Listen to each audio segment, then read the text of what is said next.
Hello everyone, hope you're all doing well. This is Midas and welcome to Battlefield 5 Mythbusters Episode 1. Now if you've been keeping up with the series, this is actually the second episode of the series.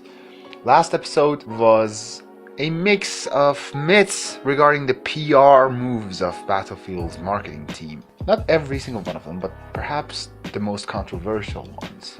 I had originally planned an episode .95 to be released before the launch of Battlefield 5, but hell, I was away from YouTube for almost 2 months due to personal businesses, and well, here I am. This is episode 1. So technically, the game is already out. Yes, the game is already out for Origin Access Premier users on PC. Also, normal Origin Access users on PC and EA Access users on Xbox One will have 10 hours trial. If you have pre-ordered the deluxe version of the game, you'll be able to get into the game from November 15th. And if you have pre-ordered or have planned to buy the normal edition of the game, you can jump in from November 20th. If you have any questions, if you have any myths that you want me to answer from the gameplay, please post it in the comments below. And please watch until the end because we're discussing 5 more myths, this time about Battlefield 5's launch, post-launch content, and its pre-order sales. So without further ado, let's get started. Myth number 1. Pre-orders are lagging 85% behind Black Ops 4.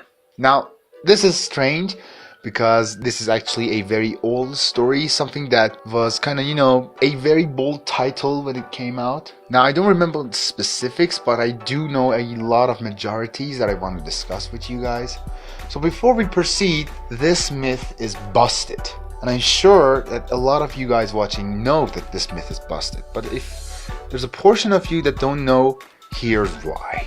First and foremost, if you go into the data used in order to give this estimate, you can see that the data was only acquired from GameStop. Now, GameStop, it's only one major gaming shop in the world. And if you don't know, Battlefield 5 is not available for pre-order, the physical version of it, on North America. And that's a huge hit on your estimates.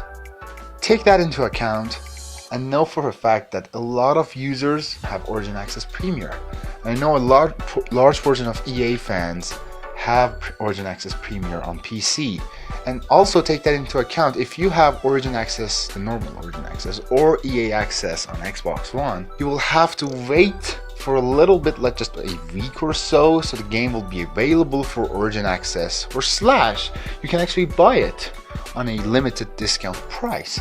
So if you have Origin Access on Xbox One or EA Access on PC, or better, EA Access Premier on PC, you wouldn't even need to pre-order the game, because that's not, well, you need to have economic thinking. Myth number 2. It's Battlefield.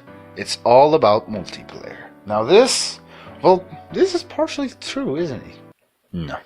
If you're familiar with older Battlefield titles, older Battlefield titles didn't even have single player. They were all about multiplayer experience. Yes, Battlefield 1942, Battlefield Vietnam, and Battlefield 2 all featured a co-op where you used to play with dummy bots in order to learn everything available in the game. Now essentially that isn't a single player, and granted. Now here's the thing, Battlefield 5 will have a single player campaign. When the game was revealed back in May, one other mode was revealed, and that was Combined Arms. Although, regarding the hate surrounding the game and the fact that EA totally dropped the ball with their E3 presentation, Combined Arms went under the radar completely. And so far, this is the only portion of Battlefield 5 that we haven't even seen a single screenshot. This is bad. But again, if you didn't know, Combined Arms is essentially a new iteration of co-op for Battlefield 5. Something that we haven't seen from Battlefield 3. If you don't know, Battlefield Bad Company 2 had its own co-op version on Xbox 360 and PS3 called Onslaught. Battlefield 3 had a few co-op missions as well, but that was it. I'm happy that we got to have other modes such as perhaps Battle Royale, oh my god, and co-op again with single player and multiplayer. We all know that Battlefield is all about multiplayer, but this time the experience is vast and you're just not limited to that multiplayer experience anymore. So yeah, this is busted. Myth number 3. The game only portrays battles between United Kingdom and Germany. Now it's true that a lot of maps in game are essentially not the locations where Great Britain fought. You see, for example, Rotterdam. The British soldiers didn't have anything to do in the Battle of Rotterdam until the very later stages of it. But again, this is a representation of how battles were fought. So if, for example, United Kingdom was involved in every single one of these battles, just for the sake of development time and resources, DICE must have decided to use Great Britain as the playable ally faction at launch. Now, take that into account. At launch, there will be more factions added into the game, especially given the fact that recently the roadmap for Battlefield 5's post-launch content was revealed. If you think that is something ordinary, I have to tell you that the last time EA Games published something with quote-unquote live service, they really dropped the ball with it, and that was Battlefront 2. Battlefront 2 didn't really have a roadmap for a long time after its launch. And here we are. We know what is coming for almost 4 months after the launch, before the launch of Battlefield 5, and this is absolutely awesome. Now if you look at that, there are numerous maps, operations, combined arms, everything is coming here. If you read what is written in the lower part of the picture, it is essentially saying that new weapons, vehicles, and perhaps factions are coming post-launch. I mean, this would be insane if they don't. I mean, like, why? What is the point? If you want to create something like Call of Duty World War II, where all the battles are limited between US as allies and Germans as Axis forces, that's kind of stupid, to be honest. And if we want to tease it a little bit more, Flagfire discovered a few concept arts in This Is Battlefield 5 trailer, hinting at potential locations in Soviet Russia and Italy, with Russian tanks and US soldiers. So, I mean, this is quite possible. And in fact, if you look at Battlefield 5 single player trailer, in a single portion of it you can see a Sherman tank, hinting at possible new factions coming along the tides of war. So yeah, this myth is busted. What else am I going to say? Myth number 4. The game will only have 3 war stories. Now, we talked about war stories a few minutes earlier, and well, essentially, if you look at the roadmap here, I don't even have to talk about it, but hey, you can't shut me up, can you? This myth is busted. The important thing to note though is that Battlefield 5 will be shipped with 3 war stories, but there's only 1 more war story coming post-launch in the name of The Last Tiger. This is something that I know personally a lot of people are really looking forward to and are really excited about, I myself included. But something really sad is that there are not new war stories coming. That's a great method to promote new factions, you know.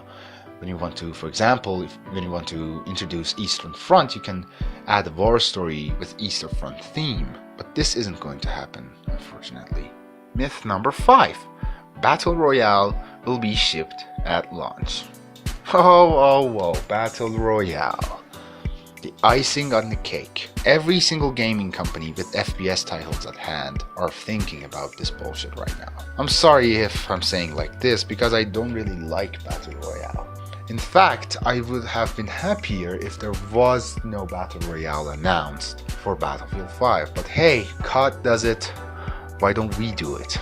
But the thing is, Battle Royale of Battlefield 5 in the name of Firestorm is being developed by Criterion Games, a studio previously responsible for Need for Speed games, having helped DICE develop the Starfighter Assault mode in Star Wars Battlefront 2, is now helping them in the creation of Firestorm. The moment they announced it at E3, they clearly said that the mode is not going to be available at launch. I decided to bring up this myth because I see a lot of comments, a lot of tweets, a lot of posts on social media lately saying that Battlefield 5 is essentially being shipped incomplete.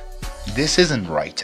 Battlefield 5's Firestorm will not be shipped at launch. This is busted. Of course it won't. It will be shipped at March at a later time, perhaps with an update. I just hope it turns out well. If you want more details about Battlefield 5's Firestorm, well, go search it. Time's up for this video.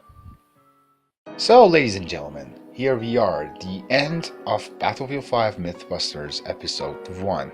Perhaps the next time that we get dug into this series, I will have got my hands on this beautiful game and we can talk about more gameplay aspects and more gameplay elements. I sincerely see Battlefield 5 as a huge potential. The success of it is still a question because of a lot of marketing moves. I just hope the very best for this game. The game I love, the game I came to adore in all these years. Let's hope for the best. Anyways, thank you for watching. I hope you have enjoyed this episode. Like and share if you did. Be sure to let me know your thoughts down in the comments section, and I'll see you in the next video.